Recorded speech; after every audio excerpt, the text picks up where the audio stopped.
Welcome to the Gorilla Beach Film Factory. I'm Chelsea, and this is Stallings and Catherine. A few days ago, we were just sitting around looking over the Rotten Tomatoes website. I thought that website was about soup, but apparently it's about movies. We were all flabbergasted to find out that there are a whole lot of movies out there that a lot of people really just don't like. And we think it's a shame that all this time and money that gets invested into these movies is completely wasted. I mean, who's gonna watch a movie that they think stinks? Good point. So we decided to do our part as American citizens and rehabilitate some of these turkeys. We took a really bad movie, removed the entire soundtrack, and replaced it with one of our own. This is what the Japanese used to do with their movies back in the day all the time. They'd film the movie in Japanese, ship it across the drink to America, but not before replacing their soundtrack with an English soundtrack.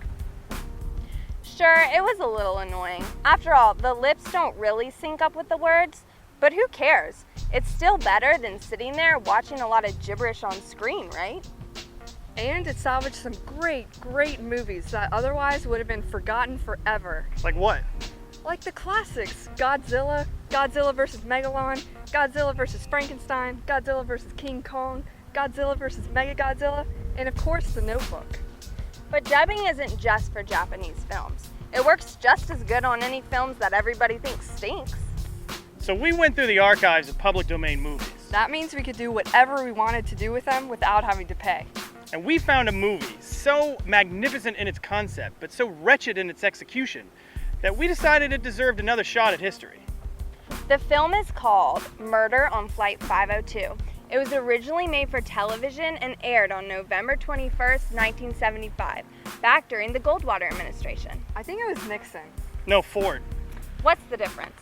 Anyway, the movie is about a typical airplane flight. Typical, that is, until passengers on the plane start getting murdered.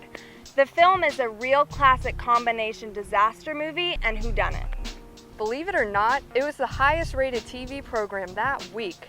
Of course, that was back when there was only like 2 channels, so its only competition was Barnaby Jones and a Welcome Back Kotter rerun. You'll see some major Hollywood hunkage in this awesome film, most notably the airplane's co-pilot Vincent Baggetta, who went on to play the hip, hot lawyer Eddie Capra in the 1970s NBC TV show, The Eddie Capra Mysteries. Yeah, because everybody remembers the Eddie Capra Mysteries. My mom does. She used to love that show. That was back when men had chest hair. I think the best actor in the film has got to be the airplane pilot played by Robert Stack of Unsolved Mysteries. I mean, he's tall, handsome, strong, and completely unflappable. He makes today's Hollywood stars look like marshmallow peeps. You guys are both way off. The most historically significant piece of beauteousness associated with this movie was a little-known actress at the time named Farrah Fawcett Majors. She had the ability to hypnotize a whole generation of guys like me into thinking she was the reincarnation of Aphrodite.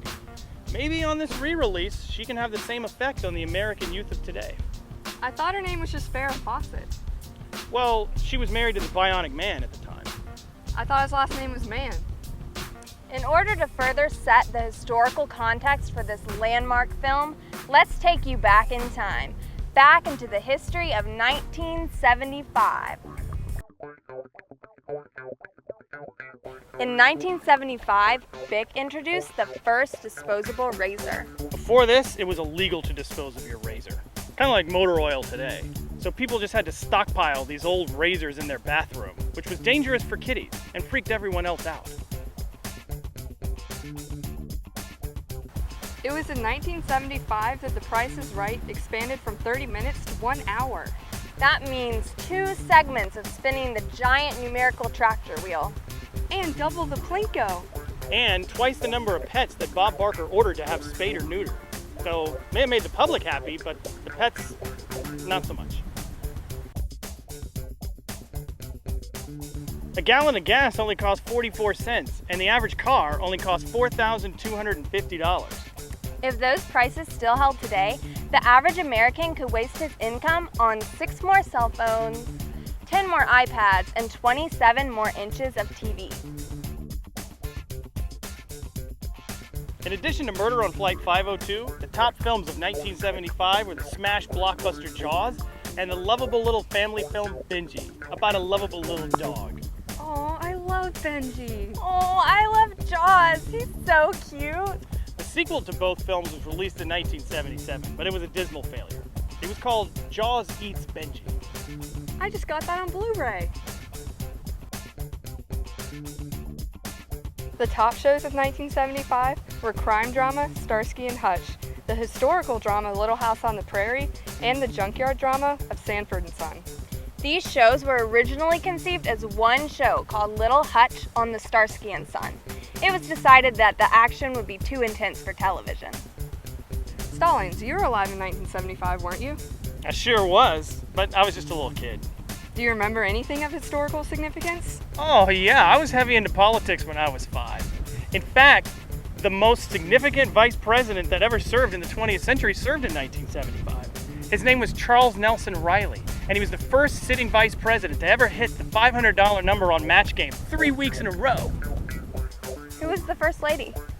Oh, the first lady. Now that's somebody I know a lot about because I had the biggest crush on her. She was so nice and sweet and beautiful and cute. Her name was Mindy McConnell, and she worked at a record store and she wore a ski jacket and drove a Jeep. And even to this day, when I think about her, my heart still skips a beat. Okay, I think we've got enough background. Let's get on with this film before they throw Rotten Tomatoes at us. Oh, I want some. I'm starving. Did you know that the Rotten Tomatoes rating on this film is a measly 35%? That's way too low! So we're gonna see if we can bump it up a few blow pops. We hope you like this film rehabilitation experiment. Here it is, Murder on Flight 502. Remodeled, remastered, and reimagined. And reused, renewed, and recycled. It's a very green film. And it's in color. Enjoy!